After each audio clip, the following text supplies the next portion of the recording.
আসসালামু আলাইকুম। দেশ যেন একটা অজানা ঝড়ের আগমনের অপেক্ষায় থমকে আছে। আগামী ৪৮ ঘন্টা, হ্যাঁ মাত্র ২ দিন, এই সময়ের মধ্যেই বদলে যেতে পারে বাংলাদেশের রাজনীতির গতিপথ, ভবিষ্যৎ, এমনকি সরকার কাঠামো। এমনটাই আশঙ্কা করছেন রাজনীতিক, রাষ্ট্রবিজ্ঞানী, এমনকি প্রশাসনের ভেতরের গুরুত্বপূর্ণ কিছু সূত্র। গতকাল বৃহস্পতিবার দেশের সর্বোচ্চ প্রশাসনিক স্তরে যে রুদ্ধদ্বার বৈঠক অনুষ্ঠিত হয়েছে তাতে উপস্থিত ছিলেন প্রধান উপদেষ্টা ডক্টর মোহাম্মদ ইউনূস এবং তার উপদেষ্টারা। বৈঠক চলে দীর্ঘ ৪ ঘন্টা। নেই সংবাদ মাধ্যম, নেই কোনো লাইভ স্ট্রিমিং, কিন্তু বৈঠক শেষে বেরিয়ে আসা খবরটাই এখন দেশের জন্য সবচেয়ে বড় অ্যালার্ম। ডক্টর ইউনূস পদত্যাগ করতে পারেন। হ্যাঁ, তিনি নিজ মুখে উপদেষ্টাদের জানিয়েছেন তিনি আর এই পদে থাকতে চান না এবং এর আগেই তিনি জাতির উদ্দেশ্যে একটি ভাষণ দেওয়ার প্রস্তুতি নিচ্ছেন, সম্ভবত আগামীকাল শনিবার। এমন পরিস্থিতিতে জাতীয় রাজনীতির প্রতিটি খুঁটিনাটি এখন আগুন ছুঁই।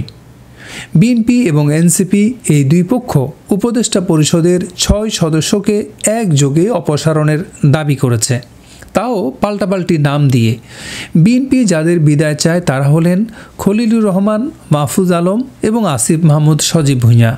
অন্যদিকে এনসিপির দাবি ডক্টর আসিফ নজরুল, অধ্যাপক ওয়াহিদ উদ্দিন মাহমুদ এবং ডক্টর সালেহ উদ্দিন, তাদেরও চলে যেতে হবে। এমন পাল্টাপাল্টি অবস্থানেই গরম হয়ে উঠছে প্রশাসনের ভেতরের তাপমাত্রা। তবে সবচেয়ে বিস্ফোরক ভূমিকা রেখেছেন সেনাপ্রধান জেনারেল ওয়াকারুজ্জামান। সম্প্রতি অফিসার্স অ্যাড্রেসে তিনি যে বক্তব্য রেখেছেন তা দেশের সামরিক রাজনৈতিক ভারসাম্যকে টালমাটাল করে দিয়েছে। জেনারেল ওয়াকার স্পষ্ট বলেছেন আগামী ডিসেম্বরের মধ্যেই নির্বাচন হওয়া উচিত। এমনকি রাখাইন করিডোর, বন্দর চুক্তি বা মানবিক করিডোর ইস্যু সবই নির্বাচিত সরকারের মাধ্যমে নির্ধারিত হওয়া দরকার। সেনাপ্রধানের এই বক্তব্য শুধু সরকারের জন্য নয়, পুরো প্রশাসন ব্যবস্থার জন্যই ছিল এক ধরনের টেকটনিক শিফট। তার কণ্ঠে ফুটে উঠেছে স্পষ্ট বার্তা, আমি আছি, আমি দেখছি এবং সময় মতো কথা বলছি। এ বক্তব্য শুধু দেশেই আলোড়ন তোলে না, ভারতের মিডিয়াও একে ভিন্ন অর্থে নিয়ে বিশ্লেষণ করেছে। তারা বলছে সেনাপ্রধান ক্ষুব্ধ, আর্মিরা নির্দেশের অপেক্ষায়। এই মিডিয়াগুলো সরাসরি সেনা অভ্যুত্থানের সম্ভাবনার দিকেই ইঙ্গিত দিয়েছে। সবচেয়ে বড় বিষয়, এই উত্তেজনার মধ্যেই বিএনপি অবস্থান নিয়েছে শাহবাগে। ৩ উপদেষ্টার পদত্যাগে তাদের দাবি নিয়ে চলছে সংবাদ সম্মেলন, চলছে প্রতিদিন আন্দোলনের ঘোষণা। দলের স্থায়ী কমিটির সদস্য খন্দকার মোশাররফ সরাসরি বলছেন সরকারের নিরপেক্ষ পরিচয় প্রশ্নবিদ্ধ হয়েছে। বিতর্কিত উপদেষ্টাদের সরিয়ে না দিলে অনাস্থা বাড়বে এবং তিনি বলছেন ডিসেম্বরের মধ্যে নির্বাচন না দিলে সরকারের প্রতি তাদের আস্থা থাকবে না। এ অবস্থায় ডক্টর ইউনূসের উপর চাপ বহুগুণে বেড়েছে। তিনি নিজেই বলেছেন আমি দেশের ইতিহাসে সবচেয়ে অবাধ ও সুষ্ঠু নির্বাচন অনুষ্ঠানের প্রতিশ্রুতি দিয়েছিলাম, কিন্তু এখন যেভাবে পরিস্থিতি যাচ্ছে তাতে সেই পরিস্থিতি রক্ষা করা সম্ভব নয়। তার মতে তিনি যেন কোনো নির্বাচন করে নিজের দায়িত্ব শেষ করতে চান না। এ কারণেই পদত্যাগী হতে পারে তার একমাত্র পথ। তবে তার এই সিদ্ধান্তে উপদেষ্টা পরিষদের সবাই একমত নন। তারা অনুরোধ করেছেন কিছুটা সময় নেওয়ার জন্য। আর সেই অনুরোধে সাড়া দিয়েই ডক্টর ইউনূস শনিবার পর্যন্ত অপেক্ষা করতে রাজি হয়েছেন। তবে পরিস্থিতি যদি নিয়ন্ত্রণে না আসে তাহলে সেই দিনই জাতির উদ্দেশ্যে ভাষণ দিয়ে তিনি বিদায় নিতে পারেন। এখন প্রশ্ন, এরপর কি হবে? যদি প্রধান উপদেষ্টা চলে যান তাহলে কি সেনাবাহিনী সামনে আসবে, নাকি শুরু হবে সর্বদলীয় বৈঠকের প্রক্রিয়া?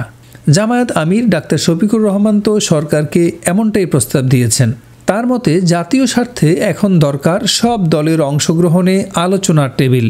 ইসলামী আন্দোলন, খেলাফত মজলিস সবাই চাইছে বিভেদ ভুলে ঐক্যবদ্ধ অবস্থান, কারণ বর্তমান সংকটে এই বিভাজন নতুন করে আরও সংকট তৈরি করবে। তবে এক পাশে যখন চলছে ঐক্যের আহ্বান, অন্য পাশে ভারতীয় মিডিয়া উস্কানি দিয়ে যাচ্ছে। প্রতিদিন তারা বলছে প্রশাসন সেনাবাহিনী মুখোমুখি, পরিস্থিতি নিয়ন্ত্রণের বাইরে যাচ্ছে। এমনকি মব ভায়োলেন্সের প্রসঙ্গ তুলে সেনা হস্তক্ষেপের একটি পরোক্ষ যৌক্তিকতা তৈরিরও চেষ্টা চালিয়ে যাচ্ছে তারা। তাহলে এখন কি বাংলাদেশের ভাগ্য নির্ধারণের সময়? এই ৪৮ ঘন্টায় কি সত্যি বদলে যাবে দেশের রাজনৈতিক দৃশ্যপট? ডক্টর ইউনূস কি তাহলে বিদায় নেবেন? নতুন কোনো তত্ত্বাবধায়ক কি আসবে, নাকি নতুন কোনো অভ্যুত্থান দেখার অপেক্ষায় বাংলাদেশ? যদিও সময় হাতে খুব বেশি নেই, তবুও উত্তরের অপেক্ষায় যেন প্রহর গুনছে পুরো জাতি। শেষ কথা হলো, এই পরিস্থিতিতে আমাদের প্রত্যেকের দায়িত্ব সতর্ক থাকা, তথ্য যাচাই করা এবং বিভ্রান্তির শিকার না হওয়া। কারণ যে কোনো সিদ্ধান্ত, যে কোনো ঘোষণা দেশের ভবিষ্যৎকে নিয়ে যেতে পারে শান্তির দিকে অথবা সংঘাতের। প্রিয় দর্শক, কি ভাবছেন? এই সংকট থেকে উত্তরণের পথ কি হতে পারে? ডক্টর ইউনূস কি সরে যাবেন, নাকি এই পুরো নাটক শুধুই একটি কৌশল? কমেন্টে জানান আপনার মতামত। আর এমন নতুন নতুন বিশ্লেষণ পেতে আমাদের চ্যানেলটি সাবস্ক্রাইব করে পাশে থাকবেন। ধন্যবাদ।